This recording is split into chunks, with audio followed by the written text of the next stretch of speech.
Ini baru berita bagus. Nona, kalau begitu, aku tidak jadi ke Xiangyang. Tolong sampaikan salamku pada pendekar Kui dan juga ketua Huang. Semoga sehat selalu. Tunggu dulu. Biksu, kenapa biksu tidak sopan seperti itu? Kenapa? Aku tidak sopan? Aku kan sudah memberitahu tentang ayahku. Kenapa biksu tidak memberitahu tentang kakak Yoko? Dia berada di Gunung Nanyang. Kemarin aku bertemu dengannya. Saat itu dia sedang berlatih kungfu. Sekarang seharusnya dia masih ada di sana. Kau pergilah ke sana. Kan ada banyak sekali gunung. Aku harus pergi kemana? Tolong katakan yang jelas ya. Nona, seharusnya aku harus pergi. Begini saja, aku ajak kau untuk mencarinya. Baiklah, kalau begitu terima kasih banyak ya.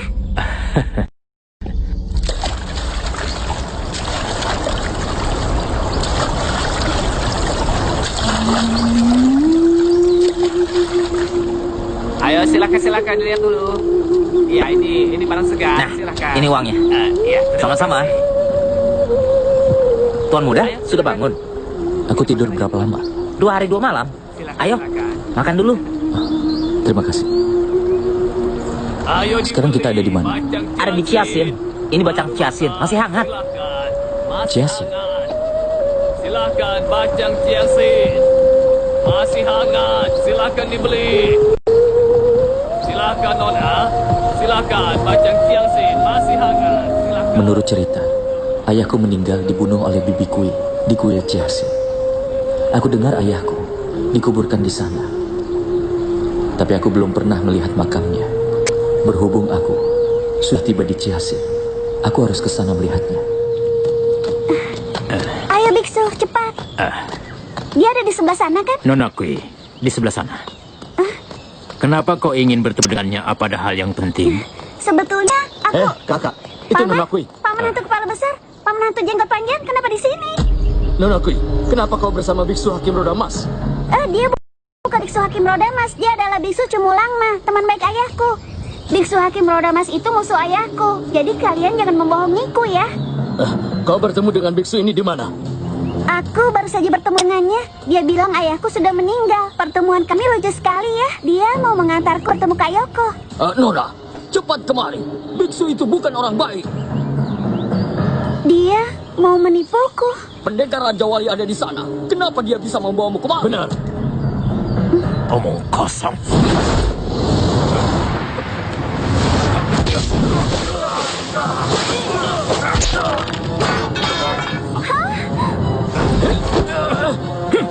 Jangan pedulikan aku, cepat lari Nona. Biksu jahat, lepaskan pamanku. Aku akan ikut denganmu. Paman hantu jenggot panjang. Gadis kecil, kau tidak takut denganku?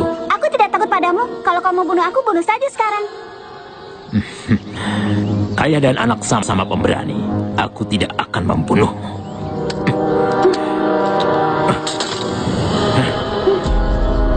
Jiancha, ayahku tewas di kuilmu. Tapi kau tidak menyelamatkannya. Sekarang tidak ada yang datang ke kuilmu untuk sembahyang. Ini bisa dibilang balasan.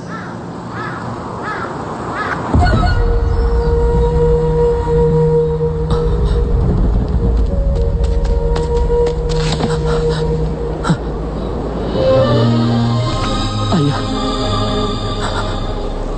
Akhirnya aku temukan makam ayah. Anakmu ini tidak berbakti.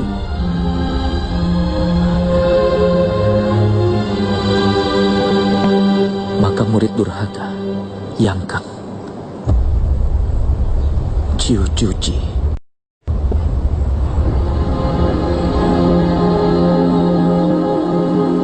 Ciu Cuci, kau kejam sekali. Ayahku tewas mengenaskan. Tapi kenapa kau masih menulis seperti ini di batu nisannya? Sebenarnya di mana salahnya?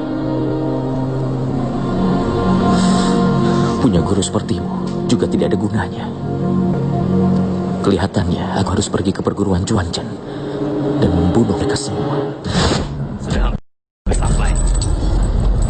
Ayo cepat. Takase, menurutmu si Tuake itu datang tidak? Sulit dikatakan. Kalau dilihat keadaannya, sepertinya tidak akan datang. Siapa yang begitu bodoh mau datang mengantar nyawa?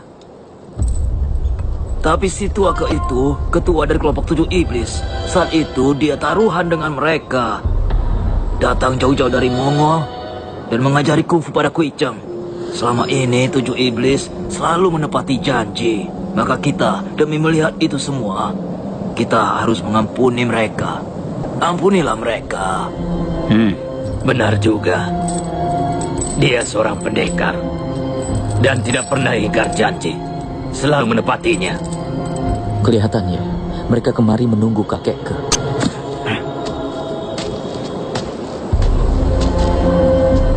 Benar-benar sial.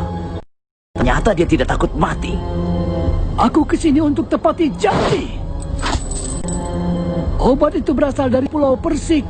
Jumlahnya 12 butir, masing-masing 4 buat kalian. Terima kasih. Ya sudah, tugasku sudah selesai. Aku siap menerima kematian. Maju.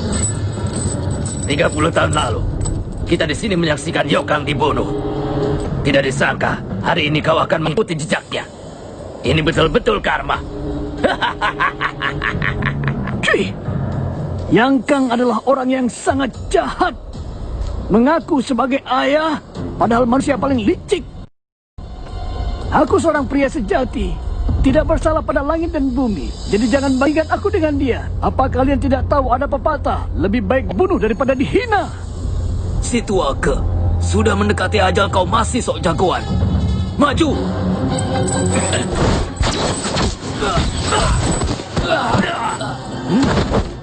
Kau siapa? Aku Yoko, anak Yang Kang. Aku ingat waktu kecil kau memperlakukanku dengan baik. Kenapa kau marah pada ayahku?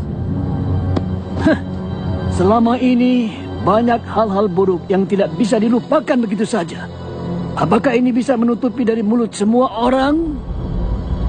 Baiklah, kalau begitu ceritakan kejelekan dan kebusukan apa yang dilakukan ayahku.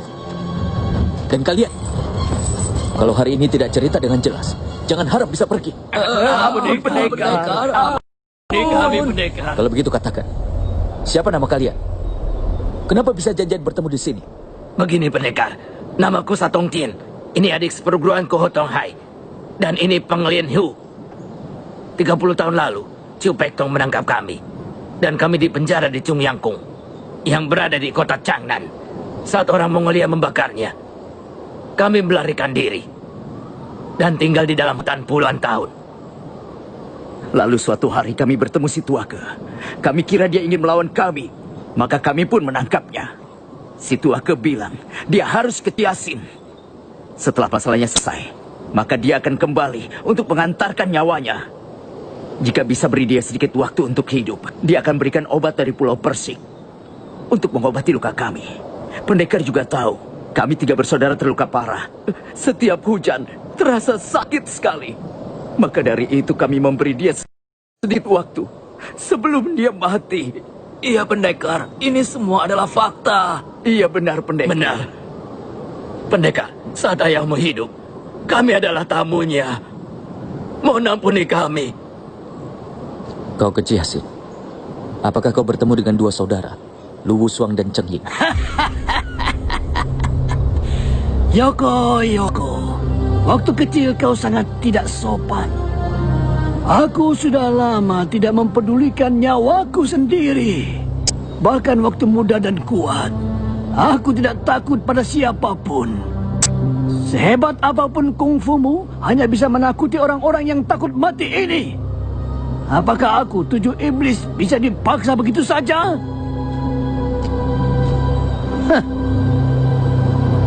Aku minta maaf atas ketidaksopananku pada kakekku. Tadi perkataan kakek menghina ayahku. Waktu aku masih kecil aku tidak mengerti. Aku menghormati kakek. Tidak berani kurang ajar. Ucapan itu baru lebih enak didengar.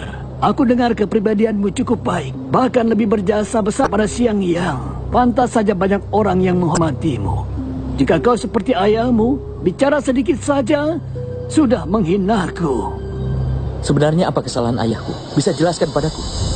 Mengaku sebagai ayah berbuat kejahatan, membunuh orang baik dan saudara sendiri. Apa itu masih belum cukup? Omong kosong. Ayahku tidak seperti itu. Aku tidak omong kosong. Waktu itu ayahmu Yang Kang bernama Wan Yen Kang. Dia pangeran Qin. Dia menerima pembunuh ayahnya sendiri sebagai ayahnya. Menipu ibumu, menewaskan 6 saudaraku yang berasal dari 7 iblis. Lalu membunuh Ouyang Ke. Lalu demi ingin membunuh saksi mata, Yang Kang menyerang Oi. Akhirnya dia terkena racun yang ada di baju yang dikenakan Oi. Racun itu adalah milik ayah angkatmu, Ouyang Fong. Dan semua kejadian itu mereka bertiga telah menyaksikannya. Kalian katakan apa semua ucapanku adalah bohong? Katakan padanya. Ayo cepat katakan. Malam itu, Tuan Mudayo melukai lengan kiriku. Jika saudara Peng tidak memotong lenganku saat itu, mungkin hari ini aku tidak akan hidup. Iya, pendekar. Semua yang dikatakan saudara kebenar. Dulu ayah Anda adalah seorang pangeran. Tapi kepribadiannya tidak seperti yang bayangkan. Kenapa? Kenapa ayahku adalah orang yang begitu hina? Yoko, kebenaran ada di depan mata. Kalau mau bunuh, bunuh saja. Kakekku, mohon maaf atas sikapku tadi. Tapi tolong, jangan disimpan di hati. Aku hanya tidak terpikir. Ayahku orang yang seperti itu. Yoko, kau telah melakukan jasa besar untuk Xiangyang melawan musuh demi rakyat. Semua orang bilang kau anak yang baik. Semua kesalahan ayahmu di masa lalu telah kau tebus, dan di alam baka sana pasti senang melihat kau sudah menebus kesalahannya. Oh ya, kakekku, apa Chen Lu bersaudara mereka baik-baik saja? Mereka dengar kabar kau telah membakar gudang persediaan makanan Mongol dan membuat pasukan Mongol mundur. Mereka sangat gembira, bahkan mereka sudah mencari tahu tentang Xiaolongni ini. Mereka kakak beradik sangat rindu padamu. Hanya itulah yang aku ketahui. Aku pun sudah lama tidak bertemu dengan kedua kakak beradik itu. Kakekku ini adalah orang yang menepati janjinya.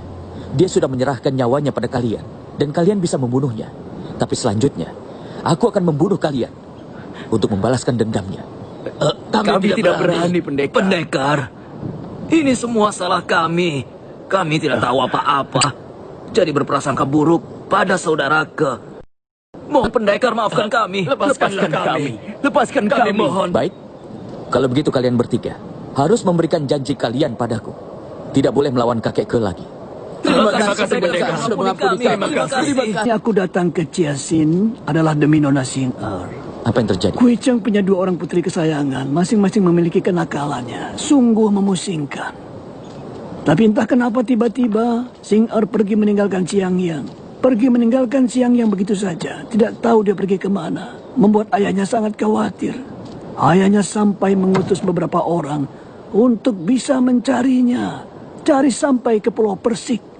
Coba, menurutmu, apakah gadis yang tidak bisa diam sepanjang hari itu bisa datang ke Pulau Persik untuk menemuiku? Aku pun bingung dibuatnya, benar-benar bingung. Aku pun ikut cemas, maka aku pergi ikut mencarinya. Kakekku, lalu kau dapat kabar apa? Saat di Lin'an aku dengar 2 orang Mongol bilang bahwa putri kedua pendekar Kui sudah ditangkap oleh pendeta kerajaan Mongol. Kabar itu benar atau bohong? Pasukan Mongol menyerang Xiangyang terus-menerus. Jadi tidak mungkin bisa berdamai. Kedua orang Mongol itu bicara dengan bahasa Mongol. Orang lain tidak bisa mengerti. Tapi karena aku sudah lama tinggal di Mongol, walau mata tidak bisa melihat lagi, tapi telinga aku masih tajam sekali. Aku mendengar dengan jelas. Mengerti yang dikatakannya. Kelihatannya kabar itu benar. Ya, sebetulnya aku ingin ke Xiangyang untuk beri laporan, tapi di tengah jalan bertemu dengan 3 manusia ini. Aku sudah setua ini tidak peduli lagi dengan nyawaku sendiri. Tapi nona keduaku harus diselamatkan. Maka aku minta sedikit waktu pada mereka untuk pergi ke Jiangxin dan bisa memberitahu pada Cheng Yin dan Lu Shuang. Berharap kabar itu bisa disampaikan pada mereka. Setelah itu aku siap untuk mati. Tak disangka setelah aku selesai dengan tugasku, ternyata ketiga manusia itu malah tidak berani bertindak. Apakah kakek juga mendengar dari kedua orang Mongol itu? Apakah Xiang Er masih ditahan atau sudah dibunuh? Itu mereka tidak mengatakannya. Kalau dengar dari percakapan mereka, sepertinya mereka tidak tahu banyak soal itu. Ini penting sekali. Aku harus segera pergi menolongnya. Kakek, terima kasih informasinya. Ada kau yang pergi, aku pun tenang.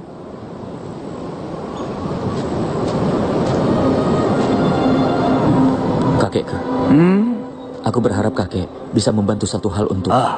Katakanlah. Mohon kakek, buatkan sebuah batu nisan untuk ayahku.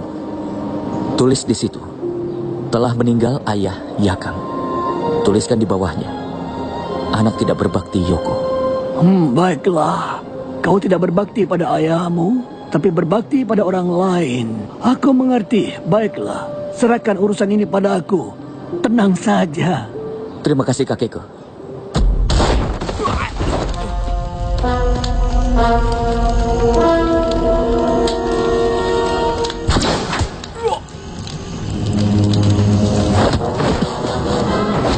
Katakan, apa belakangan ini kalian menangkap seorang gadis kecil? Tidak. Kalau tidak jujur, kubunuh kau.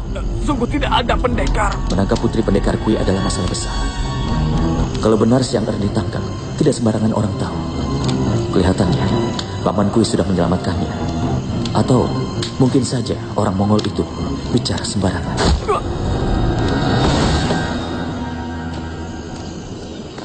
Sebenarnya, kau mau bawa aku kemana? Akhirnya kau mau bicara juga. Aku bukan orang mati, makanya aku bicara. Aku tidak akan memberitahumu.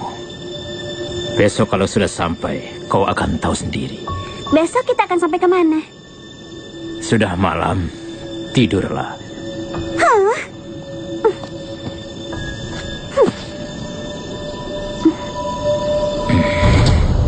Raja dan pangeran keempat ingin merenggut nyawa Kui Cheng, tapi tidak berhasil. Hari ini aku dapat putri kesayangan Kui Cheng, dan dia pasti akan menyerah. Dan aku akan mudah dapat membunuhnya. Jika Kui Cheng tidak mau menyerah, maka aku pelan-pelan akan menyiksa gadis ini. Maka tidak mungkin Kui Cheng tidak akan tunduk. Dan pada saat itu, aku dengan mudah akan menyerang mereka.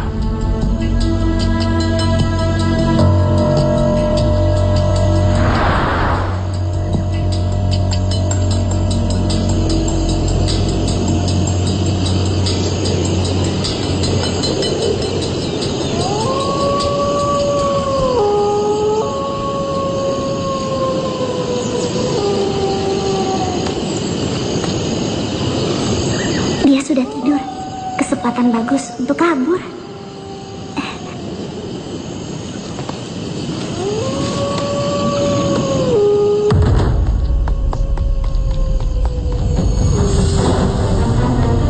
Nanti saat dia bangun, dia akan lihat kalau aku sudah kabur. Dia pasti akan mengejarku. Aku akan lari ke arah yang beda, biar dia tidak bisa menemukanku. Hah? Kenapa dia tidur di sini? Aneh sekali.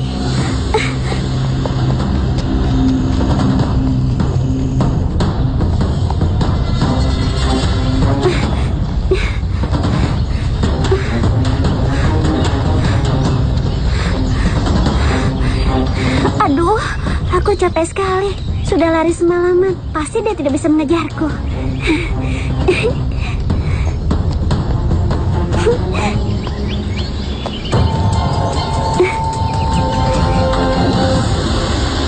Hah? Apa ini ilmu sihir?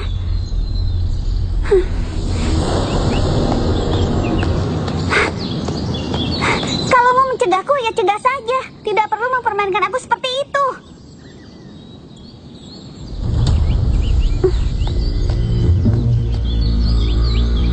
Bleh.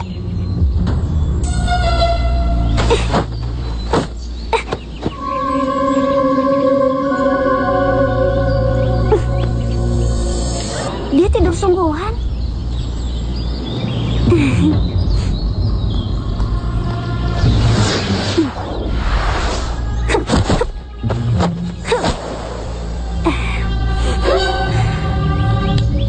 Baru saja aku menotok urat nadimu. Kau tidak akan bisa bergerak lagi. Jangan bilang aku ambil kesempatan ya.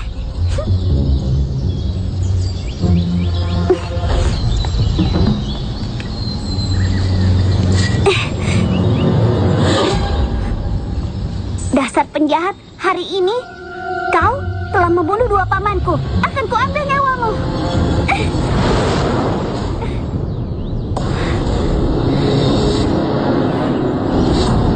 Menyerang dari belakang bukan tindakan yang terhormat. Kali ini aku anggap kau beruntung.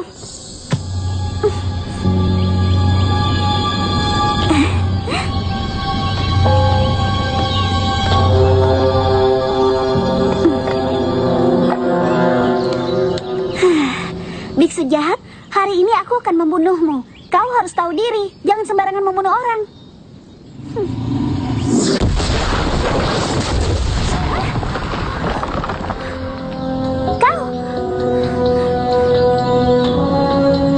Kau jangan mendekat ya. Aku tidak takut padamu. Aku sudah tua. Ilmu kungfuku tinggi, tapi aku tidak punya pewaris. 100 tahun yang akan datang, kungfu ini akan hilang begitu saja. Gadis kecil ini sangat cerdas, hatinya juga baik, dan dia juga memiliki kelebihan. Walaupun dia putri dari musuhku sejak kecil, tapi tidak sulit mengubahnya. Aku akan ajari dia kungfu dan ditambah dengan mantranya. Dia pasti bisa melupakan masa lalunya. Kenapa kau melihatku? Kenapa tertawa? Aku suka padamu. Apa kau pernah melihat kungfuku?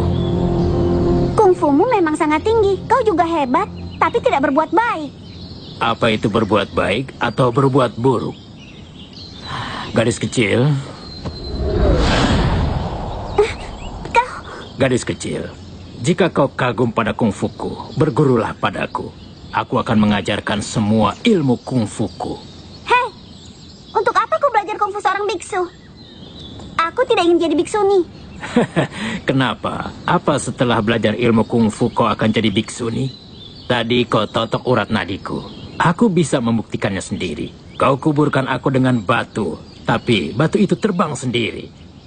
Aku tidak peduli kemanapun kau lari. Aku akan tetap tidur di hadapanmu. Memangnya kungfuku tidak menarik? Kungfumu memang luar biasa, tapi kau ini penjahat. Aku tidak mau berguru padamu. Gadis kecil, kenapa kau selalu bilang aku penjahat? Kau telah membunuh hantu kepala besar dan hantu jenggot panjang. Mereka tidak punya masalah denganmu. Kenapa kau membunuh mereka begitu saja? Gadis kecil, begitulah di dunia persilatan. Jika kau kalah, kau akan dibunuh oleh musuhmu. Jadi menurutmu begitu? Kalau kau benar-benar orang baik, kenapa kau tidak biarkan aku pergi? Kapan aku tidak biarkan kau pergi? Hah? Kau lihat, kau mau pergi ke barat, kau mau pergi ke timur, coba saja kau lihat, aku tidak pernah menghalangimu. Benar juga, kalau begitu. Sekarang aku akan pergi untuk mencari Kak Yoko. Kau jangan ikut ya. Tidak bisa. Kau harus berguru dulu denganku. Kau belajar denganku selama 20 tahun. Dan setelah itu kemanapun kau pergi, aku tidak akan menghalangimu. Kau ini biksu keterlaluan. Kenapa memaksaku? Aku tidak mau berguru padamu. Jangan memaksaku. Kau anak kecil benar-benar tidak tahu masalah. Aku beritahu ya. Guru hebat seperti aku ini sulit dicari. Ada orang sampai bersujud 300 kali menyembahku. Dia mau berguru denganku. 10 tahun, 20 tahun yang akan datang pun aku tidak mau menerimanya sebagai murid. Aku mau jadi gurumu, Nona. Dan itu adalah keberuntunganmu. Kau ini memang sangat memalukan sekali. Kau ini guru hebat apa? Ada sebuah pepatah yang mengatakan murid menjadi hebat karena gurunya juga hebat. Tapi kalau muridnya tidak berguna, bisa sehebat apa gurunya? Gadis kecil, Apa maksudmu? Seorang murid terbaikmu, Hotu, yang masuk menyamar ke partai pengemis itu, tidak mau menerimamu sebagai gurunya. Itu kan sungguh sangat memalukan. Tapi kakakku Yoko, hanya dengan sebuah batu kecil, dia sudah berhasil membunuhnya. Itu sangat memalukan, kan? Ada lagi, muridmu yang satunya lagi bernama Taerpah. Kakakku hanya bicara satu kali padanya, dia sudah langsung kabur dan tidak berani untuk kembali lagi. Kau masih mengaku kalau kau ini hebat. Kau ini hanya bisa menindas seorang gadis kecil, apa anehnya? Tidak ada yang istimewa. Kau bisa kalahkan ayah ibuku. Apa kau bisa mengalahkan kakekku juga? Ya sudah, jangan bahas mereka. Berhadapan dengan kakakku Yoko, kau pasti akan kalah. Siapa bilang? Siapa bilang aku tidak dapat mengalahkan si bocah tengik Yoko? Semua pendekar dunia persilatan bilang seperti itu. Kalau kau bisa mengalahkan Kak Yoko, maka aku akan segera berguru padamu. Tapi kelihatannya kau tidak berani bertemu dia. Bicara padamu juga percuma. Aku rasa kalau kau bertemu dengan bayangannya Kak Yoko, kau pasti sudah lari terbirit-birit. Gadis kecil, aku memang ingin mencari Yoko dan mengajaknya bertarung. Aku memang berbohong padamu. Jika aku tahu di mana dia berada, aku pasti sudah menemui dan menghajarnya dan memberinya pelajaran. Setelah aku bertemu, kau akan lihat nanti. Dasar kau ini biksu pembual. Menganggap dirimu tidak terkalahkan. Begitu kau melihat Kak Yoko datang, kau pasti akan lari tunggang-langgang. Walau sekarang aku tidak tahu dia di mana, tapi 2 bulan yang akan datang, dia pasti akan ke suatu tempat. Aku tahu itu. Gadis kecil, cepat beritahu dia akan kemana. Dia akan pergi ke cicingku. Karena dia ingin bertemu dengan istrinya, kakak Xiaolongni. Seorang Yoko saja bisa membuatmu ketakutan, apalagi ditambah dengan istrinya. Sudahlah. Untuk apa kau harus pergi ke sana mengantar nyawamu? Mereka itu suami istri. Setelah bertemu mereka akan sangat bahagia, tapi tidak akan membunuh orang. Setelah kau dikalahkan, kau pasti akan sedih. Baik. Aku akan menemanimu ke cicingku. Setelah aku membereskan Yoko dan Xiaolongni, kau mau apa lagi? Kalau kungfumu itu benar-benar hebat, aku akan berguru padamu. Aku akan jadi muridmu. Tetapi cicingku itu tempatnya sangat terpencil, tidak mudah mencarinya. Sebetulnya aku tahu cicingku. Tapi sebelum itu aku mengajukan persyaratan padamu. Kau harus ikut bersamaku. Setelah urusanku selesai, baru aku antar kau ke sana. Aku kira dia tidak mau pergi. Sekarang dia mau ke sana. Aku tidak takut. Sekarang kau merasa hebat.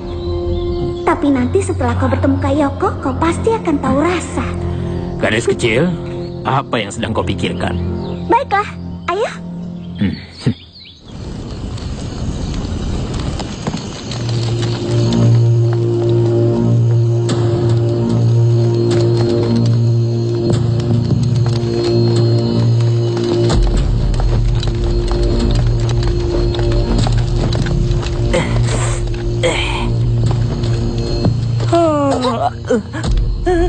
Jangan bergerak. Ampun, Nona.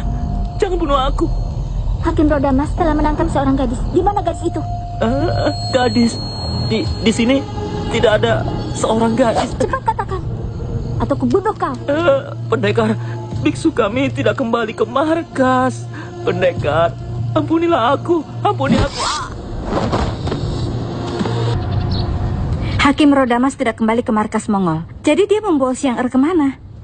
Kakak tenang saja. Hakim Rodamas menculik Xiang Er pasti bertujuan mengancam pendekar Kui. Jadi dia tidak akan melukai Xiang Er. Keberadaan Hakim Rodamas tidak jelas di mana. Kita mau menolong Xiang Er juga tidak tahu harus mulai dari mana. Satu-satunya cara adalah terus mencarinya. Pasukan Mongol tiap saat siap menyerang. Aku tidak bisa pergi. Ayah mertua, bagaimana kalau aku bawa beberapa murid partai pengemis mencari keberadaan Xiang Er? Tidak bisa. Cier, kau dan anggota berjaga-jaga di kota. Jangan gegabah. Nyonya Kui, bagaimana kalau aku dan kakak sepupuku yang menemanimu? Boleh juga. Jika Hakim Rodamas kembali, ilmu kungfunya sudah maju. Mungkin akan sulit untuk menghadapinya. Ibu, Xiang Er pernah bilang, Cu Petong tinggal di lembah 100 bunga. Kita minta bantuannya saja. Menurut ibu juga sama. Ibu, aku temani ibu mencari kakak kedua ya. Mencari Yoko, itu saja membuat ibu pusing. Baik-baiklah diam di rumah. Jangan membuat ibu khawatir ya.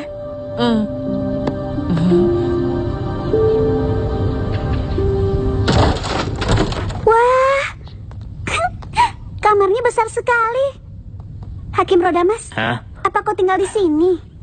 Iya, kau suka. Kalau begitu mulai sekarang kau tinggal di sini bersamaku. Baiklah. Aku mau bertanya, kenapa sepanjang perjalanan kau baik sekali padaku? Kami sebagai biksu tidak memiliki anak dan hatiku penuh dengan kasih sayang. Dan kau menjadi muridku. Aku akan baik padamu dan itu seharusnya. Jadi, kau sungguh ingin jadi guruku? Ya. Biksu ini meski jahat, kungfunya hebat. Kungfu itu kan tidak ada yang baik atau jahat. Hanya saja cara belajarnya harus benar. Aku akan belajar kungfunya untuk berbuat kebaikan. Bukankah itu bagus? Lagi pula, di kemudian hari, untuk melarikan diri darinya, harus dapat kepercayaan dulu. Saat dia tidak mengawasiku, aku baru akan kabur. Aku mau berguru padamu. Tapi, aku ada satu syarat. Hal apa? Mulai sekarang, kau janji tidak boleh membunuh orang sembarangan. Bagaimana? Baik, aku janji. Wah, itu hebat. Baiklah, aku akan berguru padamu. Aku akan jadi muridmu. Guru. Hei!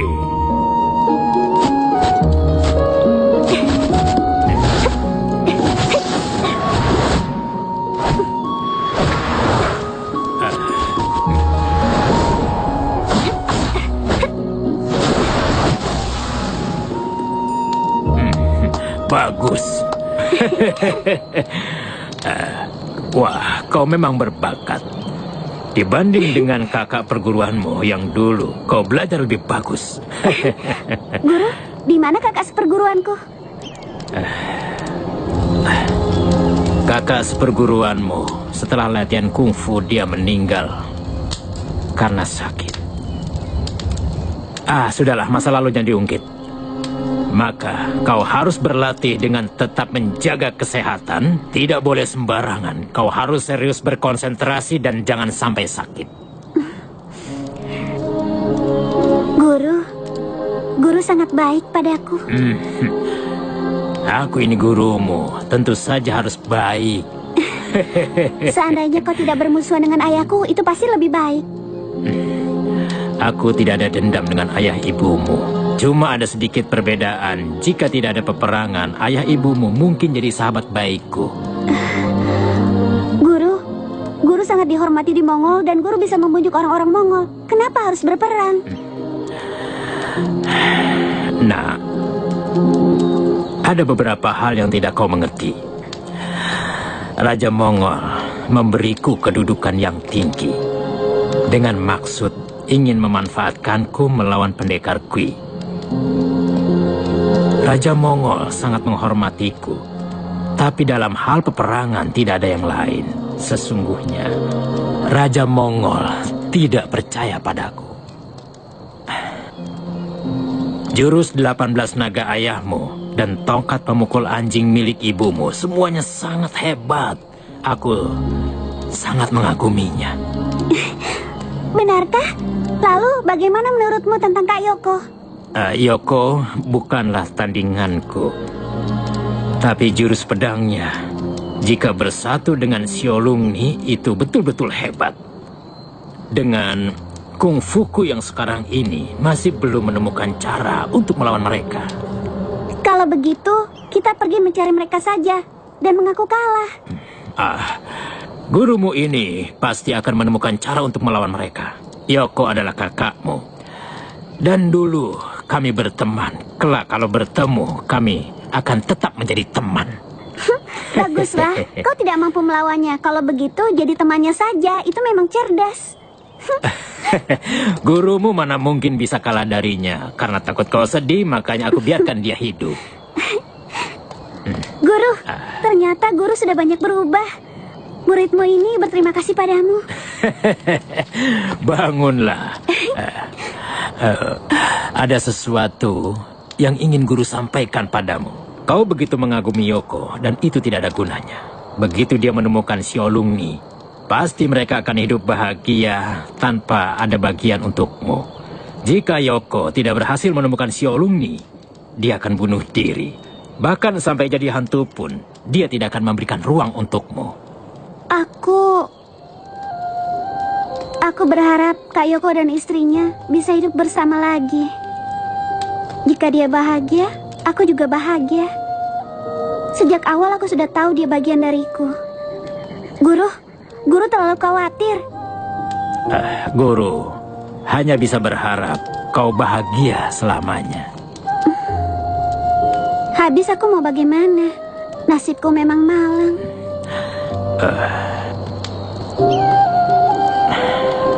Guru tahu caranya. Hah? Benarkah?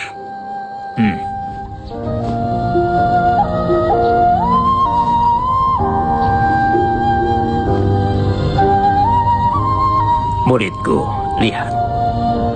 Dewa Guru Besar Li Hua di tangan kanannya memegang kitab Buddha. Itu bisa menghilangkan semua kegundahan. Sedangkan di tangan kirinya memegang bunga lotus, berarti memberitahu manusia untuk berhati tenang bagaikan air, seperti bunga lotus. Tidak ada noda, cantik dan tenang. Dewa Guru Besar Lin Hua bermurah hati, sungguh dihormati. Dewa Guru Besar Lin Hua akan memberimu petunjuk agar jauh dari kegundahan.